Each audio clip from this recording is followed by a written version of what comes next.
লঙ্কা যাবেন, যত বানর সেনা বড় বড় গাছের গুঁড়ি পাথর নিয়ে তাতে জয় শ্রীরাম লিখে জলে ফেলছেন, শিলা জলে ভাসছে। প্রভু রামচন্দ্র হবেন যে আমি একটু সাহায্য করি, ওরা তো কাজ করছে। প্রভু রামচন্দ্র কি পাথর নিয়ে জলে ফেলে দিলেন, কিন্তু পাথরটা ডুবে গেল। এখন প্রভু রামচন্দ্র একটু অবাক হয়ে গেলেন, কী ব্যাপার, আমার সেনাবাহিনী সব পাথর ফেলছে, ভাসছে, আমি ফেলাম ডুবে গেল কেন? তখন সেখানে বয়োজ্যেষ্ঠ লিখে জানেন জাম্বুবান। জাম্বুবান কিন্তু বাঁদর নয়, বানর নয়, হনুমান, এই মাপ করে ভাল্লুক। জাম্বুবান হচ্ছে ভাল্লুক। এই জাম্বুবানের কন্যা, পালিত কন্যা নাম হচ্ছে কি জাম্বুবতী। দাপর যুগে এই জাম্বুবতীর সঙ্গে ভগবান শ্রীকৃষ্ণের বিবাহ হয়েছিল। তো তখন সে জাম্বুবানকে কি বলছে, আচ্ছা জাম্বুবান, আমার পাথর ডুবে গেল কেন? বলে প্রভু ওরা যে একটা কায়দা করে পাথরটা ফেলছে, ওই পাথরে লিখে দিচ্ছে জয় শ্রীরাম। আপনি কি জয় শ্রীরাম লিখেছেন? বলে না, লিখিনি তো। তাই তো আমার পাথর ডুবে যাচ্ছে। দেখুন, স্বয়ং ভগবান যে কাজ করতে পারেন না, তার নাম সে কাজ করে দেন। প্রভুর থেকে প্রভুর নামের শক্তি অনেক বেশি, প্রভুর থেকে প্রভুর নামের শক্তি অনেক বেশি। আমরা জানেন যে প্রথম জীবনে রাজা দশরথ অপুত্রক ছিলেন। প্রভু রামচন্দ্র আসার আগে তার কি কন্যা সন্তান ছিল, নাম কি শান্তা। এই শান্তার সঙ্গে বিয়ে ছিল ঋষ্যসিংহ মুনির। এই ঋষ্যসিংহ জামাত হন রাজা দশরথের। এই ঋষ্যসিংহ মুনি দশরথ যে পুত্রেষ্টি যজ্ঞ করেছিল, সেই পুত্রেষ্টি যজ্ঞের তিনি ছিলেন প্রধান হোতা। শ্বশুর যাতে পুত্র লাভ করতে পারে, সেই যজ্ঞের হোতা হচ্ছে কি না তার জামাতা ঋষ্যসিংহ মুনি। যাই হোক, তো তিনি প্রথম যেন অপুত্রক ছিলেন। আমরা সবাই জানেন, ঘটনা সবাই জানেন। বললেন যে একবার রাজা দশরথ তিনি মৃগয়া করতে গেছেন। সেই বনেতে থাকতেন অন্ধ এক ঋষি আর তার স্ত্রী, দুজনই অন্ধ। তাদের একমাত্র পুত্র সিন্ধু। সিন্ধু ভিক্ষা করতে যেতেন, আর বিকেলবেলা ভিক্ষালব্ধ অন্ন এনে রন্ধন করে ভগবানকে নিবেদন করে তিনজনে গ্রহণ করতেন, পিতা মাতা পুত্র। তো সেদিন কী হয়েছে, ভিক্ষা করে এসেছেন, বিকাল হয়ে গেছে। মা বলছেন, বাবা তুই তাড়াতাড়ি একটু জল নিয়ে আয় তো, জল ফুরিয়ে গেছে, খুব পিপাসা পেয়েছে। তাড়াতাড়ি সিন্ধু ওই ভিক্ষা ঝোড়াটাকে নামিয়ে রেখে মাটির বড় কলসিটা নিয়ে নদী থেকে জল আনতে গেলেন। এখন নদীতে জল ভরছেন, মাটির কলসি বক বক বক বক করে আওয়াজ হচ্ছে। ঠিক সেই সময় দশরথ এসেছেন মৃগয়া করতে। ওই বক বক শব্দ কানে গেল, ঠিক মনে হচ্ছে কোনো হরিণ জল খাচ্ছে। এখন দশরথের কাছে শব্দভেদী বান। শব্দভেদী হচ্ছে কি, বস্তুকে দেখতে না পেলেও ওই বান শব্দ লক্ষ্য করে গিয়ে আঘাত করবে। বান এই শব্দ লক্ষ্য গিয়ে আঘাত করবে। আমি দেখতে পাচ্ছি না বস্তু কি, ওই যেখান থেকে শব্দ আসছে, শব্দে উৎপত্তি হচ্ছে, ওইখানে গিয়ে আঘাত করবে। রাজা দশরথ কেন শব্দভেদী বান ছাড়লেন ওই শব্দ লক্ষ্য করে, আর সেই বান একদম অকাট্য লক্ষ্যবস্তু আঘাত করলো। একদম সেই সিন্ধুর বক্ষ ভেদ করে চলে গেল। দশরথ ছুটে গেলেন, দেখ কেমন স্বীকার করেছি, হরিণটা কীরকম।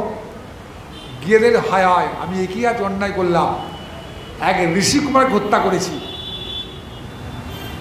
কোলে করে নিয়ে উঠিয়ে নিয়ে আসছেন, আশ্রমে এসেছেন। মাতা বলছেন, বাবা দে, বাবা ও দেরি করলি কেন, দে বাবা, বড্ড পিপাসা, জল দে বাবা, জল দে বাবা। হ্যাঁ রে সিন্ধু, তুই কথা বলছিস না কেন? দশরথ মাথা নিচু করে বললে, হে মা, তো আমি অযোধ্যার রাজা দশরথ, আমি ভুল করে হরিণ ভেবে আপনার ছেলেকে হত্যা করে ফেলেছি। এই শুনে পিতামাতা কাঁদতে আরম্ভ করলেন, এ কী করলে তুমি? তুমি না রাজ্যের রক্ষকে ভক্ষই কাজ করলে? শোনো, আমার পুত্রের অবর্তমানে আমাদের কে দেখভাল করবে? অল্প কিছুর মধ্যে আমাদের মৃত্যু হবে। তাই তোমাকে অভিশাপ দিচ্ছি, আমরা যেমন হাপুত্র করে মৃত্যুবরণ করব, একদিন তোমাকে হাপুত্রে মৃত্যুবরণ করতে হবে। এই যে অভিশাপ সাপে বড় হয়ে গেল। তখন তো রাজা সব পুত্রই ছিল না, পুত্র না থাকলে সে কী করে হাপুত্র মৃত্যুবরণ করবে। যাই হোক, এখন রাজা দশরথ খুব মনে ধিক্কার জাগলো। তিনি আর অযোধ্যায় ফিরে গেলেন না। তিনি গেলেন কোথায় না, তাদের কুলপুরোহিত বশিষ্ঠ মুনি আশ্রমে গেলেন। বশিষ্ঠ মুনি সেই সময় ছিলেন না ওই কুটিরে, ছিল কিনা তার জ্যেষ্ঠ পুত্র বামদেব। বামদেব রাজাকে দেখে তাড়াতাড়ি আসন দিলেন, দিয়ে বললেন, মহারাজ বলুন আপনার আগমনের কারণ। তো তোমার পিতা কোথায়? বলো, পিতা একটু অন্যত্র গেছেন, আপনি আমাকে বলুন না। বলো, দেখো আমি 3টে মহাপাপ কাজ করে এসেছি। একটা হচ্ছে ব্রহ্মহত্যা করেছি, মহাপাপ ব্রহ্মহত্যা। 2 হচ্ছে যে আমি যাকে হত্যা করেছি তার অবর্তমানে তার পিতামাতা কিছুদিন পর মারা যাবে।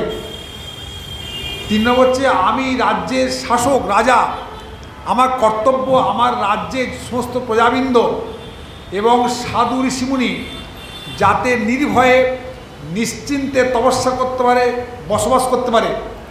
কিন্তু রাজা হয়ে আমি রক্ষক হয়ে ভক্ষের কাজ করলাম, হত্যা করলাম। আমি 3টে মহা অপরাধ করে ফেলেছি। তো আমার খুব মনে ধিক্কার জাগে যে আমার কী করে প্রায়শ্চিত্ত হবে। তখন বশিষ্ঠমুনির পুত্র রামদেব বলছেন, বামদেব বলছেন যে, হে রাজন, আপনি এত চিন্তা করছেন কেন? আপনি 3 বার রাম নাম করুন, সব পাপতে মুক্ত হয়ে যাবে, কোনো চিন্তা করবেন না। তখন রাজা দশরথ ওই 3 বার রাম নাম করে দ্বীপ চলে গেছে। এর কিছুক্ষণ পরে বশিষ্ঠ মুনি এলেন। পুত্র পিতাকে সব কথা বললেন। সব শুনে বশিষ্ঠ বললেন, তুমি কি উপদেশ করলে রাজাকে? বললেন, পিতা আমি বললাম আপনি চিন্তা করবেন না, আপনি 3 বার রাম নাম করুন। এই কথা শোনার সঙ্গে সঙ্গে বশিষ্ঠমণি অগ্নিশর্মা, ছি কুলাঙ্গার, তুমি আর পুত্র আর যোগ্য নও, তুমি আর পুত্র আর যোগ্য নও। তুমি তাকে বললে কিনা 3 বার রাম নাম করতে হবে। কেন 1 বার রাম নাম কি যথেষ্ট নয়? 1 বার রাম নামে যত পাপ হারে পাপী সাধ্য নয় তত পাপ করে। তুমি কি রাম নামে মাহাত্ম জানো না? জগতে এমন কি মহাপাপ আছে 3 বার রাম নাম করতে হবে, 1 বার রাম নাম হবে না? জগতে এমন কি মহাপাপ আছে যেখানে সেই পাপ থেকে উদ্ধার পেতে গেলে 1 বার রাম নামে হবে না, 3 বার করতে হবে। তুমি তাকে 3 বার বললে, তার মানে তুই রাম নামে মাহাত্ম জানো না, তুমি রাম নামের শক্তি জানো না। তোমাকে অভিশাপ দিচ্ছি, তুমি চণ্ডালকে জন্মগ্রহণ করবে, তুই ব্রাহ্মণ কুলে জন্মের যোগ্য নও। তখন পুত্র পিতার চন্দ্রে কার্যক্রম করলেন। তখন বলে, শোনো, তুমি পরবর্তী জন্মে, এখন রাম আসেননি, তুমি গোক চণ্ডাল জন্মগ্রহণ করবে, আর প্রভু রামচন্দ্রের পাদস্পর্শে তুমি মুক্তি লাভ করে আবার ব্রাহ্মণকে জন্মগ্রহণ করবে। তো হচ্ছে রাম নামে মাহাত্ম্য।